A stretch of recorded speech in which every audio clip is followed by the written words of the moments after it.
से भी अपडेट लेंगे। तो मुख्यमंत्री जो है वो आ गए हैं, अब देखिए वो क्या कहते हैं, हम आपको सुनाते हैं।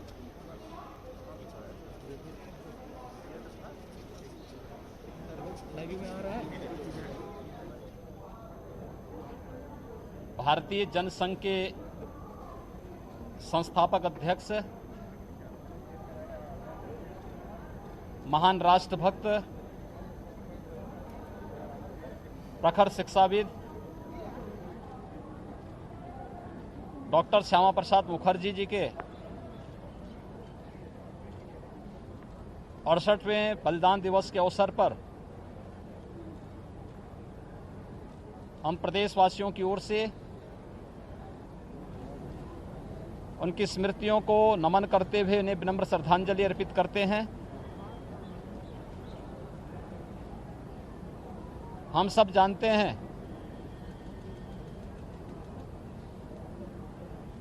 कि डॉक्टर श्यामा प्रसाद मुखर्जी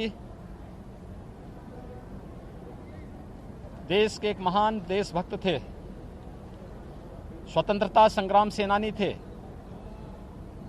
महान शिक्षाविद थे और भारतीय जनसंघ के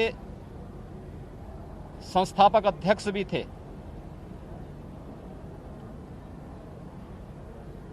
देश के अंदर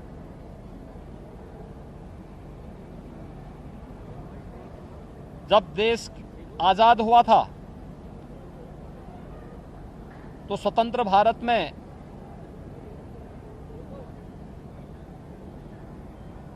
देश के अंदर उद्योग मंत्री के रूप में अपनी उल्लेखनीय सेवाओं को देते हुए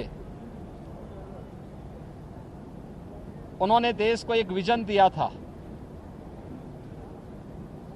लेकिन जब कांग्रेस पार्टी की सरकार की कथित तुष्टीकरण की नीतियों के कारण उन्होंने सरकार से अलग हट करके भारत माता की सेवा के लिए अपने आप को समर्पित किया। भारतीय जनसंघ के संस्थापक अध्यक्ष बने और जब कांग्रेस नेतृत्व की सरकार ने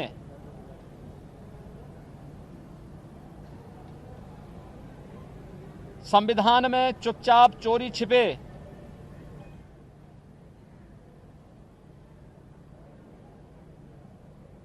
धारा 370 को जोड़ने का कुत्सित कार्य किया था, तो उसका प्रखर विरोध स्वतंत्र भारत में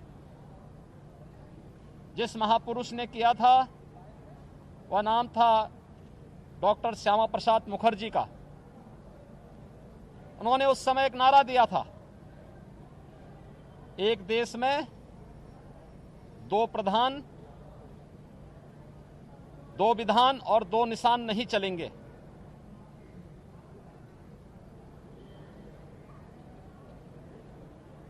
इसके खिलाफ उन्होंने आंदोलन चलाया और एक साजिश का शिकार बने। 1953 में आज ही के दिन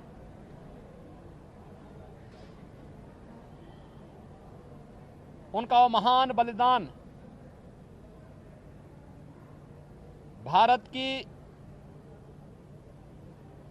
एकता का आधार बना। डॉक्टर श्यामा प्रसाद मुखर्जी ने जो सपना देखा था,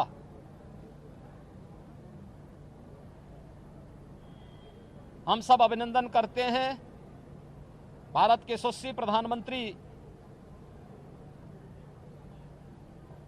श्री नरेंद्र मोदी जी का, गृह मंत्री माननीय श्री अमित शाह जी का, जिन्होंने डॉक्टर श्यामा प्रसाद मुखर्जी के सपने को साकार करते हुए 5 अगस्त 2019 को कश्मीर में धारा 370 को पूरी तरह समाप्त करते हुए वहां के विकास की एक नई रूपरेखा तैयार करते हुए जम्मू कश्मीर को ही विकास की मुख्य धारा से जोड़ने और भारत देश से आतंकवाद के समूल नाश करने के संकल्प को आगे बढ़ाया। आज जम्मू कश्मीर एक नए ओज और तेज के साथ विकास की मुख्य धारा से जुड़ करके लोकतंत्र की एक नई भोर के साथ आगे बढ़ रहा है। जिस जम्मू कश्मीर में लगातार वहां के मूल्यों और आदर्शों को रोकने और रौंदने का प्रयास आजादी के बाद धारा 370 लागू होने के बाद निरंतर हुआ, आज उस जम्मू कश्मीर के अंदर हर नागरिक विकास की मुख्य धारा के साथ जुड़ी रहा है। लेकिन साथ साथ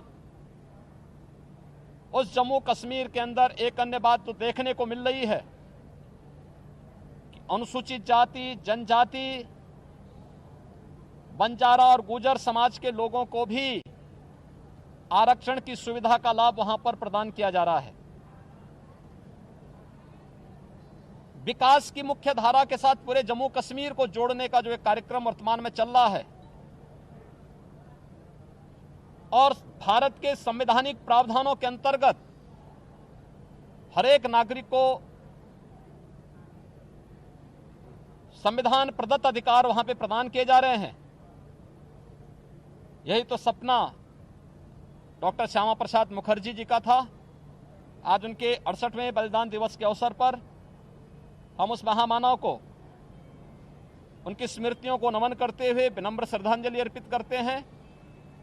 भारत की एकता और अखंडता का जो पाठ उन्होंने पढ़ाया, आज वे संकल्प चरितार्थ हुए हैं, होते हुए दिखाई दे रहे हैं और एक भारत श्रेष्ठ भारत की परिकल्पना आज साकार होती हुई दिखाई दे रही है। यही डॉक्टर मुखर्जी के प्रति भारत राष्ट्र की विनम्र श्रद्धांजलि है। धन्यवाद।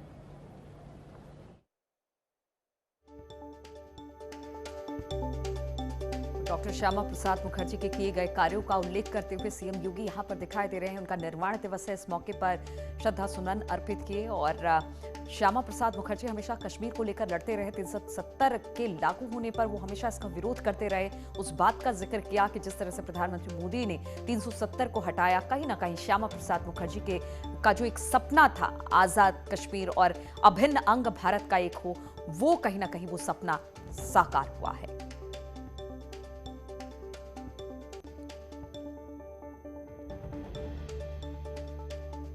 तो धारा 370 के खिलाफ आंदोलन किया श्यामा प्रसाद मुखर्जी ने और लगातार इसको लेकर मुखर रहे।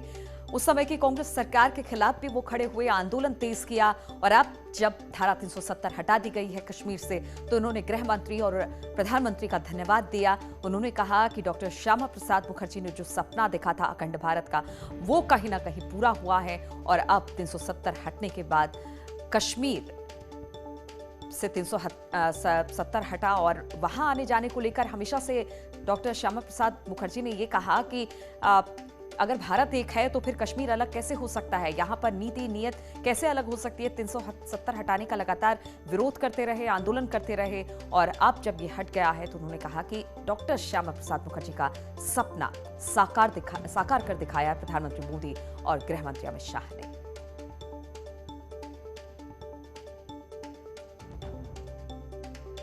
तो डॉक्टर श्यामा प्रसाद मुखर्जी का निर्वाण दिवस है, इस मौके पर एक कार्यक्रम रखा गया था और इस कार्यक्रम में पहुंचे थे मुख्यमंत्री योगी आदित्यनाथ, प्रदेश अध्यक्ष स्वतंत्र देव सिंह। यहां पर उन्होंने श्रद्धांजलि अर्पित की और श्यामा प्रसाद मुखर्जी के किए गए कार्यों का उल्लेख किया सीएम योगी ने।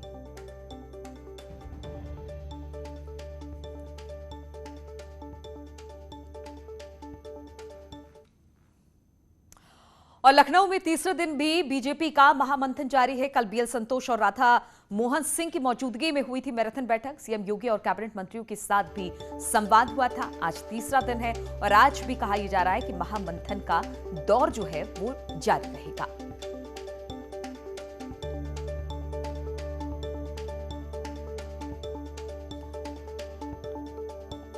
तो लखनऊ में तीसरे दिन भी आज बीजेपी का महामंथन होने वाला है।